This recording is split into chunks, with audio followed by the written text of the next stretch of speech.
Someone once told me to stay close to the fire and to rub shoulders with greatness, and that's exactly why we've come over to Morecambe and Morecambe to spend time with another property investor who's doing big things, so that we can learn through osmosis and continue to grow. But first things first, you've got to get dressed up nice and warm because it's absolutely freezing. Plus, it's always good to rock the branded gear. The man of the hour. Hello. A few moments later. I can't wait for you to meet my estate agent. It's going to be like a carry-on film. He took me in a gaff the other day that was fully tenanted, a block of 5 flats. Owner's there, me and Becky are there, obviously the occupiers are there. We've done a viewing of a block of 5 flats, 5-storey building. 7.5 minutes. It's like it was in fast forward. We come out and it was all higgledy-piggledy. You didn't have a clue, like the layout was just wrong in every bit of it. So you're like, what? How many flats have I been in? I've only seen 2 kitchens. Like, so what do you think of it? You're like, Yeah, I'll buy it. so what do you think? I said, sell it to your London investor immediately. That's a hotel that I'm definitely not going to develop. We can get rid of it. It's a pipe dream. It's falling down, and it's going to cost too much money. And there's better hotels out there. So it's gone. Don't need it anymore. So we'll go see our new HMO, 5-bed, semi-ensuite HMO. So 3 have got en-suites, 2 have got off-suites. Purchase price at auction for £98,000. Spoke to my mortgage broker last week. We've got a mortgage application sort of in the wings. End valuation of 225. Refurb cost of less than £5,000. So I get 168 grand back from the bank. That's the one that I bid on at auction without having any money in my bank to do it. The worst case scenario was that I bridged that and this property that we're in, we get a second charge over it. But to do the 20-day completion over the Christmas period with that structure, my bridging broker was like, Mark, you're mental. I was like, I'm always mental. He's like, it's going to be tough. I'm like, it'll run over, it's fine. And then put it out to social media, and I had 3 people that I've never met in real life say, sounds like a great deal, I've got 100 grand there if you want to. So glad you've said that. This is what I say to people. People think we're crazy because we find properties, put offers in them, send them over to legals, and if you have a good deal, it's cliche, but the money will come. And this is a prime example of where you find a phenomenal deal, you can find somebody to back it because there's skin in the game in which you can bring somebody else in, which further echoes the point, #we rise together. You get another property to add to the portfolio, and somebody else that's got capital sat in the bank that's doing rock all gets a great return on it through something that's hassle-free, tried and tested, bricks and mortar, baby. That's it, bricks and mortar, baby. Boom. This is just the morning business meeting for the cleaning business in the service department of business. course. Yeah? This is where it all happens, where the real workers work. Yeah. Of course. This is the truth behind serviced accommodation then. Yeah. It's where the hard workers work. What is going on in this meeting then? We're just chatting, catching up on our Social life. social life. and So it's what not we a did real last meeting. night. Yeah, we like to have a coffee, settle down, and then talk about what work we're going to do today whilst Mark just jollies about.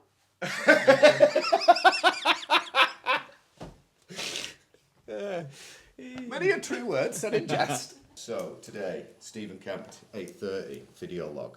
10:30, viewing a block of flats in the West End of Morecambe. So fingers crossed, this will be a Victorian terrace split into 3 flats, which are their own entity, which have council tax records for 10 years or more, which means I can do a title split on them and leverage them out individually, sell them off individually, mortgage it up as a whole block if you want. But no planning application other than a certificate of lawful use. Check your council tax records for this property being flats for more than 10 years. 1,500 quid planning app. It's going to go through because it's true. If you confirm with the council, which they can over the phone, that you can't do it in writing for whatever reason, it's stupid. Okay, interesting. So on that, I've since found a website that might be of use to you. I've got it bookmarked on my laptop, so remind me and I'll come back to you on that, because I've actually been able to find in writing without even speaking to anybody, because we were struggling in Bolton where they actually wouldn't allow us that information over the phone. So that I know you've been able to get it, but we couldn't get it. So therefore we had to go on a website, but it actually gave us the information we needed. Not for all properties, but for most. Interesting. 2 different ways of how we work. That's a better way for working for you, isn't it? You can do your research behind the background. I'm like knocking on the door, like, whose is it? Right, so viewing at 10:30. Hopefully it'll be quick. Then we'll go to the block to flat development, which are probably 90% of the way through. We've got doors on and painted upstairs, kitchens fit, bathrooms fit, middle floor, second fix bathroom needs to go in, kitchen's in, does need its second fix for plumbing. Downstairs, kitchen's in, bathroom should be finished tiled, hopefully. I feel like we should be doing carpool karaoke. You got any good gangster rap? I don't know any songs. So all that land there, that was Norma's. All the green. Serious? Serious. I was due to inherit all of that as a child. And she sold it to all the houses that overlook it. Really? Yeah. Which is probably the best thing she's ever done for Isham, because I would have had 300 caravans on there. We tried to get planning permission and failed, tried to get planning permission and failed, and then gave up. Your mum? My mum's brother. And then when my mum's brother died. I don't know if it happened before he died or sort of he got it tied up, you know, around the time. But it's been a done deal for, like 7 years, 8 years, 9 years maybe. So for me to get all the land back, I'm going to have to buy 25 houses overlooking my land. So it's my mum's, my grandma's grandma's. And where there's a little sand park down at the front. There used to be a mill on there that my grandma's grandma had. That's how Hisham I am, from the long line of Hisham. Have you got a laptop? Not on me. No. No, just wondering whether you had one. Yeah, I've got a new one now. It's a normal size one. I used to have one that was like for watching films on, basically. While I was in the army, just had a big hard drive, good speakers, and it was a portable telly. Ah, right, okay. It was like 17 inch, but it was wildly unpractical. I'm going to crop this video to just say it's 17 inch and it was wildly unpractical. So we go down Regent Road. This one? Yeah. And I'll quickly tell you, I probably should have said that earlier. Me patch of land that me man in Isle of Man rang me up about the other day. After my social media post about it. Somehow in the ether, this guy's got my mobile number and rang me up directly. I sort of said, look, I think the best thing for the patch of land is to bulldoze the property behind as well and do a ground up development rather than try and refurbish what's there. When you see it, it looks like a bomb's just gone off in the middle of the town centre. And then my idea is to create an apartment hotel. Okay. Slap bang in the middle of where it's rough. Just like Donald Trump. Ah. Okay. Make Morecambe great again. So make Morecambe great again. So you're going to gentrify the area. That's it. That's my job. That's what I'm here to do. You know what? It's interesting that you say That's that. the one that I offered half price on. On the corner, the bank at the bottom. Residential. 400. 430 it was up for.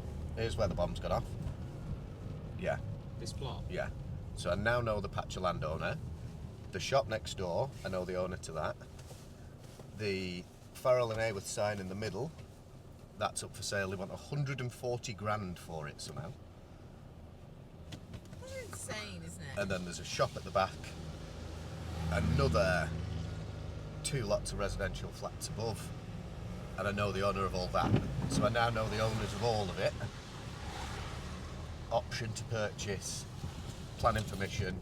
Spoke to the councillor, not just the councillor yesterday to see if I can get some help in what I can actually get put up there. Because the more stories we put on it, the better, right? So if it's only 3-storey, not that good. If it's 4-storey, looking better. If I can get 7.5 stories out of it, we've got a decent land deal, I think. What around here is 7.5 stories for precedent, though? The massive building on the front.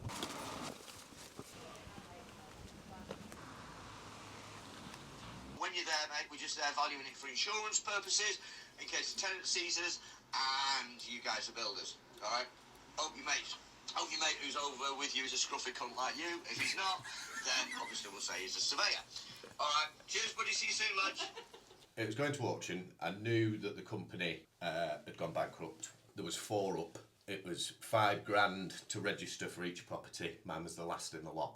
So if you wanted to bed on all four, you needed 20 grand. It's a 5-bedroom HMO that was used as a 5-bedroom social HMO, and for whatever reason, this company that did a social housing contract went pop. So I'm going to keep it the same. I'm going to use it as a social HMO. I've had Serco round. There's a possibility to create a 6th bedroom, which would send it from 17 grand to 20 grand a year. They look after your bills. They look after the insurance, council tax and stuff. There's other charities that have like rehab for people getting out of prison, getting back on their feet, or drug rehab, alcohol rehab, and I'm in contact with them as well. How ready to go are we? Like, what are your plans with this property?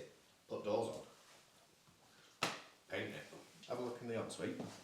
Yeah, so that's ready to go, isn't it? 3 ensuites like that. I mean, it's been used for the purpose that I'm wanting to use it for again. There's something in that. A lot of the time you come across a property and people are thinking, what can I do with it? It's a 3-bedroom house, can I do this, that and the other? But when you look at the numbers, it just makes more sense to keep it what it is. I know it's cliche when people talk about, work smart, not hard, but there's definitely something in that. You're working smart with what you've got, and in terms of the velocity of money as well, you're straight to it and you're on to the next project. I'm just going to show you what somebody could get carried away with. So there's the kitchen, and here's the living space, and there's a corridor that runs all the way along to a fire exit at the back, which allows you entrance into the basement. So there's this corridor, basement goes down here, and this is just for a fire escape there, which essentially, you could move this wall across and get your kitchen a metre wider. So you get 1, 2, 3, 4, 5-ish square more metres in your kitchen space. So you could probably make a kitchen diner by knocking that down and remodelling the whole kitchen. So if I needed the space, that's how I could achieve it. But if I don't, let's not go spending 10 grand on a kitchen, moving a wall around, fireboarding everything again. Bedroom 2. So this is big enough to be a studio. So you get a double bed in here, a sofa, a telly, kitchenette, ensuite bathroom. As far as a HMO room goes, it doesn't really get much better. This is so interesting because in Bolton, I would literally be tripping over myself to buy this at what, less than 100 grand? 98.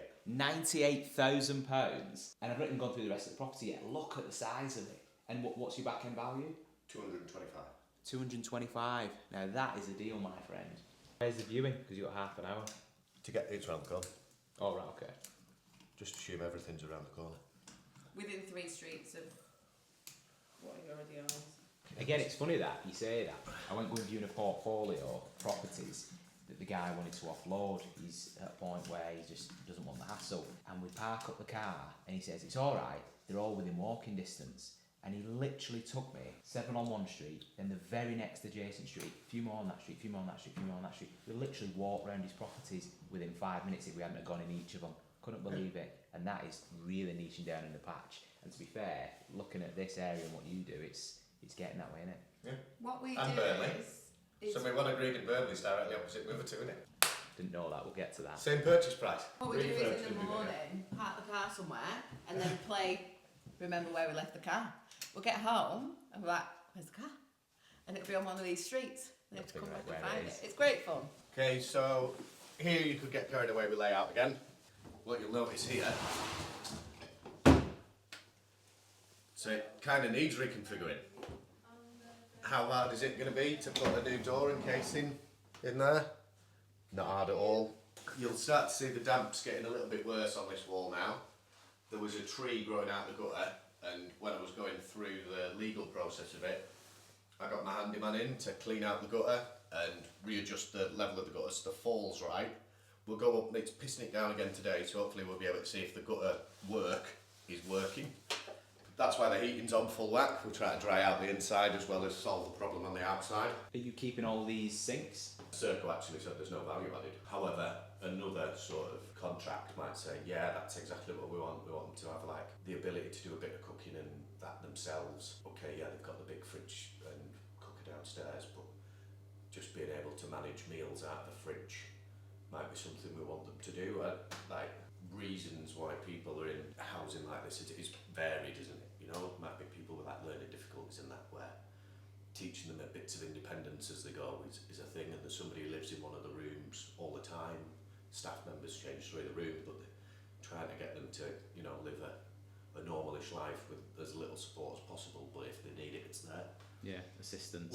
I'd rather have that going on in here, you know. I feel like it's being used for something good. And I was kind of like, if I am going to try and make the area better, then I want to make the area better for local people almost. Up to the 3rd floor, where you really could get carried away. So I'll start you off with the 2 bedrooms and then we'll come back to this landing area here. So as you've seen, the room size is mirror downstairs, no ensuite. So we've got a big room with a sink, plumbing's all downstairs ready to go if you were to wanted to put an ensuite here. It'd be quite easy, about £5 grand. Do the same here. 2 doubles with ensuite. Have I got a plumber at 130 Westminster Road today? I'm acutely aware that that boiler is still not going 100%, is it? Then we've got second fixed bathrooms to line up. Let us know, mate. Voice notes. Show you my damp problem now. My gutter looks like it's falling. Got a screw holding it up nice and tight now. But you can see how green and horrible all the side of the building is from where it's just that drip has made all this L shape of the property wet. There's a brick stuck in there as well, isn't there? That's probably no good. It's funny though, because they're small things, aren't they? But again, people overlook these things and then look at the damage. To be fair, this will dry out, like you said, as you nail that gutter and it'll dry out, it'll be fine, but this could cause a lot of damage and a hell of a lot of money to be spent on the property to just bring it back up to standard. Just for a gutter, which, alright, you might need some scaffolding. That's why the problem happens, isn't it? Barrier to entry to fixing the gutter is somebody who wants to work up 3 stories on a ladder, or you put some scaffolding up which is going to cost you £1.5 grand for a 300 quid guttering job. So you get that problem a lot. And I'm even reluctant to do it. On my development down the road, I've had my joiner pulled off kitchen fitting to fit a temporary roof structure because we thought we'd fixed a parapet roof. So it's like a... So see if we can find it. Yeah, there we go. So across the road, these roofs have like a sort of a dressed up castle top to them, and inside it is lead, and then it's got a lead pipe going out to the guttering. And what I've discovered is my lead pipe going through the masonry work to the guttering has failed, so it's getting in through the masonry work. So I fixed the flat roof, that's all dry and tight, but the pipe that's the gutter, the lead pipe that's the gutter, that's failed as well. And if it wasn't for my electrician saying we've had a very similar problem to this, and what we found out was, and it was like raining in through the EPVC, it wasn't just a little bit wet. Granted, it was torrential rain, but so the little hole was clogged, the water had pressure behind it because it had built up in the parapet roof, and that was just into my freshly plastered ceilings. Again. How do you resolve it? Joiner, put a roof on that. Ah! So you cover the whole parapet with a new sort of flat roof, fiberglass it, guttering around that, plastic guttering into the existing guttering. Ah, so therefore what was being used previously becomes redundant? Yeah. Albeit you need to put some sort of air brick in to let that void space not sweat. Ooh, this might be an Airbnb booking. Hi, it's Mark Nicholls here. I think I've just cut you off in my pocket. Right, let's go around the corner to a property viewing. Oh, this is going to be really funny. Really funny. The story of the property? No, the person presenting the property. 1 minute late, Jay. This way. Oh no, it isn't. Shit, it's the next one. You've got me flapping now. I'm literally round the corner. There he is. Are we allowed in with this camera? Probably not. How are we doing? So we've just come up with the offer that we're going to make on it, and it's definitely under 100. Hey, property car karaoke. Here we go again. I'm happy to pay people sourcing fees. Come for me first. Give me a property below market value that's decent for my strategy. Brilliant, I'll pay you your money. But let's just not get carried away in the sales thing. Roll back, what can we do? Strategise, make our offer with strategy. Go on then, we've got another meeting in 12 minutes. What are your plans with this property? Title split it, service accommodation it. Need a decent refurb though. How much is the refurb on a 3-storey property like that? So there's one here, which I spent 150 grand on. 3 stories, a little bit smaller, no, a little bit bigger than that one that we've just seen. That's got a valuation on the ground floor of 125, and then the upper floors 100 and 100. The valuation of that property, we could say the ground floor is worth 100 and the upper floor is worth about 125, maybe 135. So your end valuation is somewhere around 225. Purchase price of 100. Would you spend another 100 grand on it? Yeah. So there's only 25 grand a meet in it. So, right, we just pulled up at one of your live sites. So it's a freehold block, 3 one-bedroom flats. Strategy is purchase, title split, refinance onto service accommodation mortgages, rent out long term on Airbnb and Booking.com. Okay, and what was it before you've done the work, or was it 3 flats? It was a block of flats that I bought off the same estate agent that we've just seen. As a block of 3 flats? As a block of 3 flats, vacant possession, give 135 grand for the block, and it's been my heaviest and longest refurbishment yet. But there's not many blocks of 3, so for me to keep doing my strategy, I've had to eat into a bit of my own sort of capital that I got when I left the army. There's going to be that money left in the deal. I'm going to try and be cheeky with the valuations. So originally we sort of did numbers around 85, 90 grand a flat. I'm going to try and push it all the way up to 110 per flat, and valuation of 330, purchase price 130, refurb cost 150. There's a bit of meat there, not the best in the world, but, and then it'll net 3 grand a month. Why has it been long drawn out, and why is it heavy on capital? I thought that a lot of the work that was done wouldn't need to be redone, but with like insulated walls that the council jobs have done. So like there's been, if you've got a tenant in here that is on benefits, you can get a free refurbishment basically. And for that free refurbishment, it's shit. So everything's off and back on again. Like there wasn't a straight line in any of the plaster work. My builder was pulling his hair out and he's like, there's no chance I'm going to put my name to it unless we rip all this out. So. Okay, so that's part of property investing, isn't it? You always got to have a contingency because there's always going to be something that comes up. It would work as buy-to-let, but I've got an SA up the road that does just fine. Let's double that business. And that's the business that I'm looking at building. The service accommodation management business. With my new service accommodation manager in the back. Oh, your acting skills are good. So the ground floor, you can see we're pretty busy. We've got the electricians doing second fix fire alarms, and in the back we've got the bathroom being tiled, kitchen's in, flooring's down. We'll come back through there and we'll stop him while he's in the graft. Most of the sort of layout change went on in this area. So this was an entrance into a bedroom, which then led off to your... No, it wasn't. Yeah, this was the bedroom, which led off to a toilet down here on the right. So this room was split in 2 with a toilet here and a kitchen in an L shape through there. So it's like a weird sort of 2-door thing going on here, which you can see the lights are either side for the bed. This is now the bedroom. We've moved what was the bedroom into a bathroom, made the front room a large kitchen diner. When we bought the property, obviously there's plaster on the walls. We could see that it was degraded to some degree, but when the plaster's come off, the exposed brickwork has been a wooden lintel above a window beneath. There's a little bay window with a wooden lintel. The wooden lintel's failed and the wall has then failed. So on the internal wall and the external wall, because it's got a cavity in between the 2 bits of brickwork, bricks have basically collapsed down through it, and you can see a triangle shape here. So we had to sort of put a steel strap in there,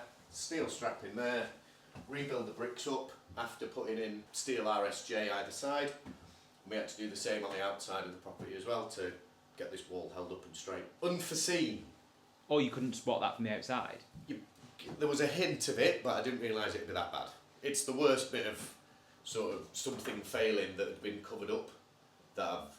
Normally, if something's failed, you can see it. But because the council had been in, or people working on behalf of the council with these council grants, they'd covered up a lot of stuff. So everything was dry and looked alright because recently it had some work done. Until you sort of like really inspected it, you're like, oh, there's a problem here. Why is there a problem here? Ah, because there's a problem here. What's the solution to that problem? Build a new wall. Build a wall! Oh my god, we've got Make Morecambe Great Again, build a wall. This is now the kitchen diner. You can see we've gone with quite bold kitchen colours, compact laminate worktops. So a really high finished kitchen basically. This is the parapet roof I was speaking to you about earlier. So above this sits masonry work going around the outside and a flat roof. So above this bay window we've got masonry work and a flat parapet roof, so it sits down, and there's lead work coming out the parapet roof into the guttering, and the lead work runs along there, and we believe that the lead work as the gutter has failed. So although we'd fixed what we thought we'd fixed the flat roof, it's failed again. So we're just going to board over the top of the parapet roof, put some new modern guttering in, and remove that lead piping from the equation altogether, and hopefully keep this area dry once and for all. So I'll use this compact laminate worktop for like window ledge features. I think it makes anything just look a lot better than sort of a normal window ledge basically. If I can use that compact laminate for stuff, I will. And where's that come from?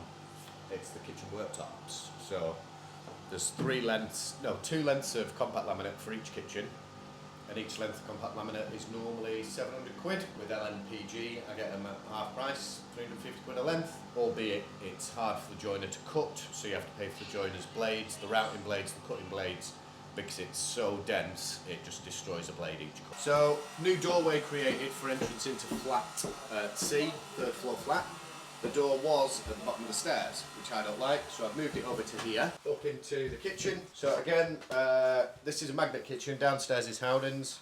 Compact laminate worktops, so they're really hard wearing. It's going to be used as an Airbnb. You're not going to need loads of cupboard space, so there is a bit. I'll tell you what my joiner's done as well, which is really quite neat. The compact laminate worktop, made these just to cover up all the pipework, which I think is really cool. So this used to be the bedroom. You'll notice it's quite a small room for the size of the property. The way that we're going to use the property is Airbnb. Little dining table here, snug sofa down here, TV on the wall. You've got the space that you need for what you're going to use it for, watching telly, eating your food. The reality of it is people will probably use this massive bedroom for watching telly and maybe even eating the food. Huge, huge room, double bed facing that way. We'll put a sofa at the end of the bed, telly on the wall, put a wardrobe up there, dressing table down there, and you've still got room to swing a cat. So one thing that I love about this property is the size of the rooms, the fact that I've been able to remodel quite a bit, I've been quite creative. I love gold, so we've got gold everywhere now. Gold in the bedrooms and the bathrooms on the second and the third floor. Because it's going on Airbnb, I'm going to make it pop as much as I can, with bright, vibrant colours and gold accents in the hinges and the doors. Another thing I really like about this property is this large bathroom here. We've got a bath in a one-bed flat. That's kind of unheard of, to have this much space in your bath area. I love the metro tiles with the grey grout. I think it looks really cool and kind of a bit of a homage to the Victorian era of the building. I'm going to do Venetian plaster on here as well. This is my favourite room in the whole property. I've always sort of had a bit of a vision for this room, with it being large. I wanted the dark green shaker style kitchen doors with the gold brass accents to it. I think that's a really heavy, strong kitchen. Although I've kept the chimney breast in, a lot of people would have probably gone to the expense of taking it out. I think the room's big enough. And it also adds like a quirkiness to it in the shape that it is. So this will be a kitchen dining space, a dining table around this area, two-seater sofa there, telly up on the wall there, just in the plaster knocked out there that the electricians done. And I'm going to have some funky wallpaper, big, strong, big, green, bold wallpaper. So this is the ground floor flat, living dining space at the front. You see the cupboards jutting out. One thing I'll probably change next time is have that cupboard go all the way up to the top, so the lines in the room are a little bit more clean. At the end of the day, I don't think anybody's going to be complaining about it. I don't think it's going to end the world when it comes to valuing the property, which is the most important thing to me and my investors, is that people get the money back at refinance. We've created a hallway as best we can here, although I wanted the door to open this way and move this across. But because there was an old steel RSJ in, it dictated how far I could move this doorway across, which we didn't manage to achieve really. So this is going to have an opening door this way, and this property is going to have a door opening in that way. So there's a potential that the doors could bang into each other. Hiya Vix, you alright? Yeah, you. Just doing a video. You're on it. What's she saying? To talk about your gold, you love a gold, black on the inside and the gold on the outside. Oh yeah. So my door handles, I've got all matching door handles in design, so that this hallway, because there'll be a gold light there and a gold handle on the outside here, the inside of this handle will be silver and the inside of that handle will be black, but it'll be the same handle because I don't want this space affected. I want them all gold, with gold fancy lights in the ceilings, so there'll be gold accents in the hallway but not. Attention to detail. Military work, that. I was going to show you some of the before and after that I did last night. This is a before. We called it red Trish carpet, or Trish, something like that. And so that's kind of what we made them, or she made them get different colour carpet, and that's what it looked like when I photographed it. Oh wow. Same furniture, same everything else. Is But- it? Yeah, but it's just repositioned. Things are repositioned, and but that was actually the estate agent's Selling photo. selling photo, yeah. Yeah, okay. And then that was ours. From that to that as a sales photo is incredible, isn't it? So my idea is that I've got a mirror here, which I bought the other day on Facebook from a real place. Turns out the whole thing's a scam. I bought two mirrors that don't exist. Oh no. Yeah. So a mirror there and a mirror there. There's going to be a light. It's opaque, this one. Okay, yeah. And that one's going to be opaque. That one's going to be clear. Yeah. So the light should, Yeah. and the light will in there get into this space naturally. It's been a good day out. Boom. Nice to meet you. See you later. See you later. Right, I'll Look after pull. my girlfriend. Look after somebody else's wife. I need to because I don't know how to get back.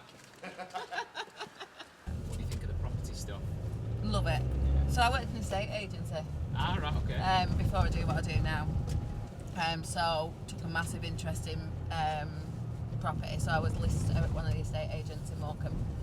So I used to list the properties. Okay. So I love This properties. is right up your street. Yeah, and my dad's a builder, so like it's always nice to see projects from start to finish, isn't it? Nice, yeah. So yeah, it's just I've never even like when I was in Lancaster negotiating in the estate agents, never seen a house bought the way that you guys buy houses. So like my eyes were like, you do what? Like that's insane. And then to watch that process, because obviously I've watched it with Albert Road, because I'm like, when he sent me the video of him bidding on the house, and I was like, where's he going to get the money from for this? And then all of a sudden I was like, no way, that's actually what he does. That's insane. Exactly. This is So- the thing. I try and tell people this all the time. They don't realise if you find a good deal, money will come. Yes, you've got to have experience and all the other stuff that goes with it. Don't just be reckless with it. But it is a system and a process that is simple. It's not easy, but it's simple and it works. And Yeah. you just keep rinsing and repeating the same thing. You find a way to add value to somebody else's life. Obviously, their savings are sat there rotting. I'm sure you've heard it from mine before. Yeah. And obviously, we can put that to work for them. Yeah. Simple. Yeah, it's genius, really, isn't it? What a morning. That was like a whistle-stop tour around a little bit of what Mark's doing in Morecambe. And I can honestly say the pace that guy moves at is inspiring. He seems to have this ability to identify an opportunity and he just goes, literally like a horse out of the blocks. And I think that is one of the biggest reasons as to why he's had the success he's had and continuing to have over in Morecambe. So the first stop, we saw essentially his laundry business for his SA, his serviced accommodation units that he's got. He's got the help of his mum and his partner, helping to support and run that business. And as you've heard from some of the numbers, one of the properties alone was set to net £3,000 a month. That is a viable business and one that is well worth doing a bit of laundry. And you know what? I'm sure in time he'll outsource that, as I know he's actually looking to set up his own business where he takes on the management, maintenance and laundry for other properties in the area. Talk about a big vision, and there again him identifying opportunity to provide a service to the market whilst helping himself. The second stop was a property that he's just purchased at auction. He's identified a suitable property that he knows has margin in it, exactly what we do over in Bolton, and therefore he's gone for it. He's managed to secure it at auction, but the thing is he had no money in his bank, and this is what I love about our business. People don't seem to realise the way in which we operate our business. We find money and we find deals, and that is happening simultaneously, meaning that often you can find yourself in a situation where you've identified a really good purchase, and that means you have to put your offer in. That means you find the money later. But the thing is, you find an opportunity that's got margin in it for yourself, and margin it to share with an investor, enough for the trade so that everybody can take a slice of the pie and everybody can put food on the table at night. You will find that money. We've been doing this for nearly 6 years now. It's alien when you first start out, but the more you do it, the more it just makes sense, and the more you have a reliable cohort of people that have invested in past projects, maybe they invested in current projects, or they've expressed an interest in getting involved in the future. I've said it before and I'll say it again, people are busy. They might have money in the bank, but they've not got the skills, the knowledge, the expertise, let alone the time to go and put that money to work. Working together forms a synergy, allows somebody else to grow their savings whilst we grow our business. Can you tell I've said that a few times now? I feel like a Woody doll from Toy Story, where you pull the little thing out of his back and he says the same thing every time, but it's what we do. It's plain, it's simple. It's not easy, but it is simple. So that first property was a gem of a property. You picked it up at auction and you can see, yes, it's a little bit rough around the edges. Somebody's obviously left in a hurry, but if you get those small jobs sorted, you've got a few busted tiles, leaky guttering. Yes, that's going to cost thousands of pounds if it's left, but it looks a hell of a lot worse than it is. Get those jobs sorted, let the walls dry out, get them touched up and repainted, buff and a fluff throughout, and that's back on the market. It's a 5-bed, practically all ensuite HMO. It doesn't need anything else but lick of paint. It'll go back out as a 5-bed, all ensuite HMO. Or there is scope to add that 6th bedroom, but again, like we said earlier, what is the point in overcomplicating something? If something looks like a family house and it lends itself well to being a family home, that's exactly what you do with it. But equally, if it's crying out to be something else, again, you explore the numbers and you do exactly what the property is asking you to do. You often hear these acronyms, KSS, can you tell I can't spell? KISS, KISS. Keep it simple, stupid. Keep it simple, stupid. Plain and simple. Do exactly what it says on the tin. Life and business, they're difficult enough as it is. Why overcomplicate things? And that's exactly what Mark's doing over there in Morecambe. He's taking old properties, really big properties that used to be former hotels, so he's taking them and putting them back out to the market as what they formerly were. Yes, it's moved from the old days of a pen and paper or sign in, sign out, give us your passport, all that kind of stuff, and it's moved online to the likes of booking.com and Airbnb, but it's exactly the same thing. What worked years ago seems to work today, and he's just doing more of it. So you can clearly see with that one, 5-10 grand, buff and a fluff on that. There's plenty of money in it for him, there's plenty of money in it for his investors, bit of work for the lads, and it's straight back onto the rental market. Next stop was the viewing. I'd have loved to have known we were going on an actual property viewing and what could or couldn't be said. This is often a situation we find ourselves in. You might go into a property that's a little bit distressed, or the seller's a little bit distressed, something like that, and often, not to cause anxiety or anything like that to the tenants, you will pose yourself as a surveyor or a builder or something like that, just not to cause disruption. Sometimes it can even come down to circumstance with a vendor. They're struggling financially, but the last thing they want to do is put the property on the market because they don't want people knowing that they're struggling. That's the sort of stuff that we can help with. You can see Mark's doing it over here, we're doing it back in Bolton. We can be discreet, we can help people find a solution that works for them, whether it's buying quickly, whether it's a distressed property that needs some work prior to purchase to get it mortgageable. There are multiple reasons to work with people like us and not the typical estate agents. It's more of a personal touch where we tailor ourselves exactly to your circumstances, find a win for you and find a win for us. And that's exactly what's going on back there at that property in Morecambe.